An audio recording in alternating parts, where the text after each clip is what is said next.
You're so kind. You waited for me. Wow. Yes. How Okay. graceful. Very good. Okay. So good Tavach, everybody. Thank you for being here. First time going on YouTube Live. Thank you for everybody who is on Instagram. Yeah.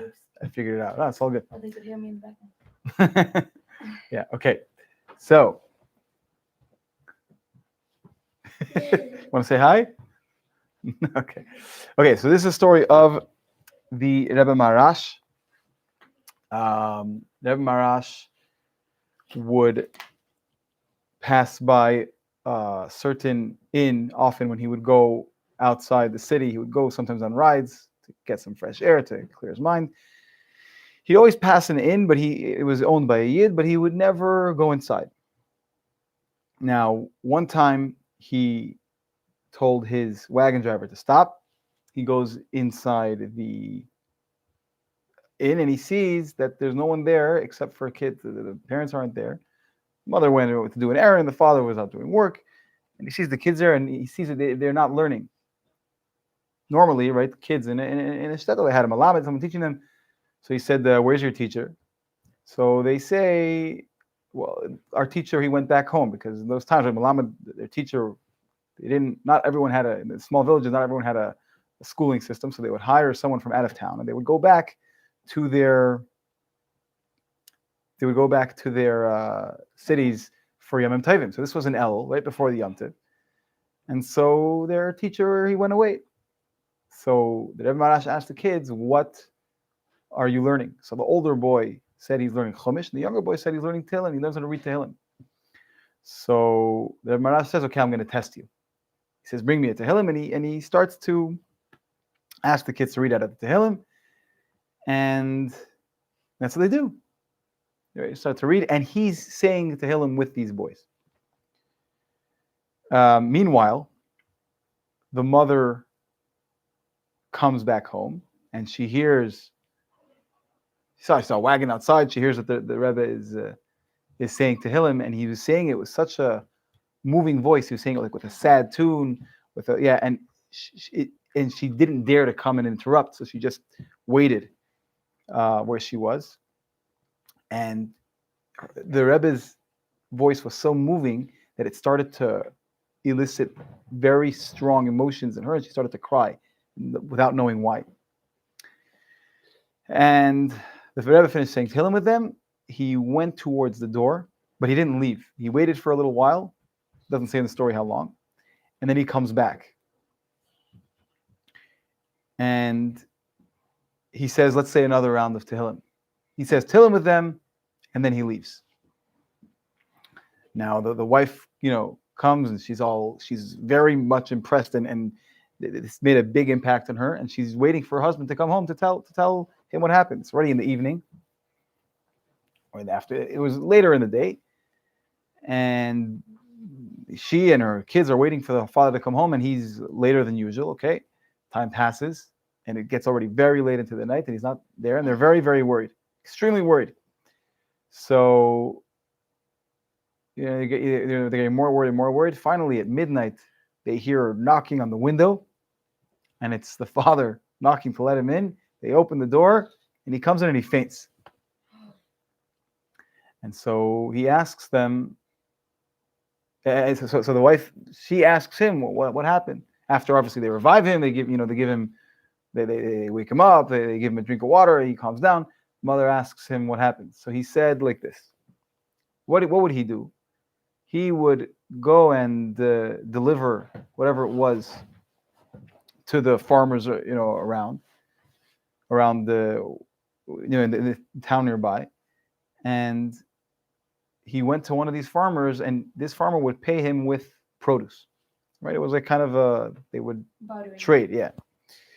So he said his property, he had, very vast open fields. He had his house, and then he had his storehouse. So he says, come to he goes into the house, this yid, and the guy tells him, okay, let me pay you, come to the storehouse.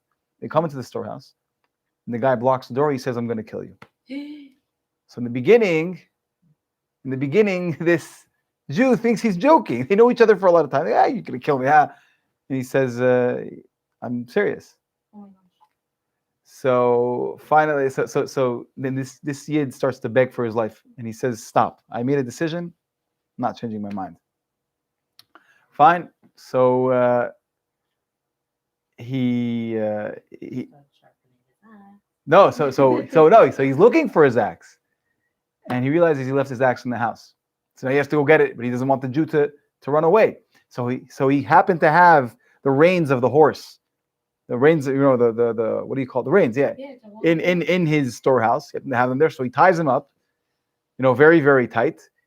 He closes the storehouse. He finds whatever he can, something to bolt the.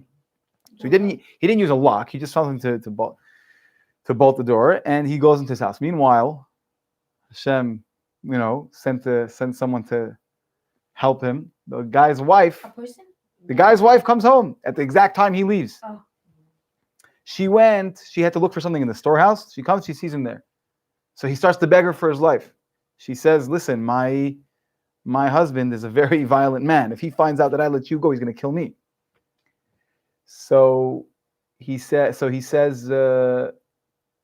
"Please let me go. What you can do is you can go out to the field and watch for your husband to leave the house to come back into the storehouse and come from the field as if you're coming from the field. He won't think that you untied me. He'll think you just came from the field. He won't suspect you."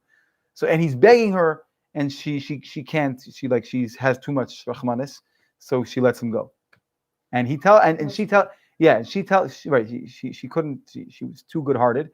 She let him go, and she tells him, "Don't run straight home, because if you do, he's going to follow you. He knows the way to your house. So first, hide out in the fields. There's tall grass. Wait there until night, and then go home." So, and he listens. He runs into the fields, and he's waiting and waiting. And at some point, he hears this guy shouting, looking for him, all angry. And he's coming closer and closer to the point where he feels he's right next to him. He can already hear his breath. And he thinks he's about to die. And then all of a sudden, this guy, there's tall grass. So even though he could be right next to him, can't see him. He gives up and he goes away. Finally, he waits. He doesn't want to go yet while it's still day. He waits until it's very, very dark. And it still takes some time to go home. So he finally, very slowly, he cautiously looks around. He still, is afraid maybe he's going to look for him. And he finally makes his way home until finally he made his way home at midnight. And afterwards, this chassid's wife tells him that the Rebbe was there and said to him with the kids. And they figured out at the exact time, the exact 2 times that he was saved was the exact time that Rebbe Marash said Tehillim with the children. The first time was when the wife came and saved him and let him go. And the second time was when the guy stopped looking for him right when he was next to him. So may we experience miracles in our own lives. Thank you, everyone who's here. Yeah, a good tvach, a beautiful week, and a week full of blessings. Thank you for whoever's here. This is a Hakel event. Thank you. Say with the tune. This is a Hakel event. Okay, thank you guys. We have no seltzer here because they don't believe in seltzer in Connecticut. Here, the seltzer. I'm just kidding. All right, bye-bye. Okay, moving on. There's wine, there's water.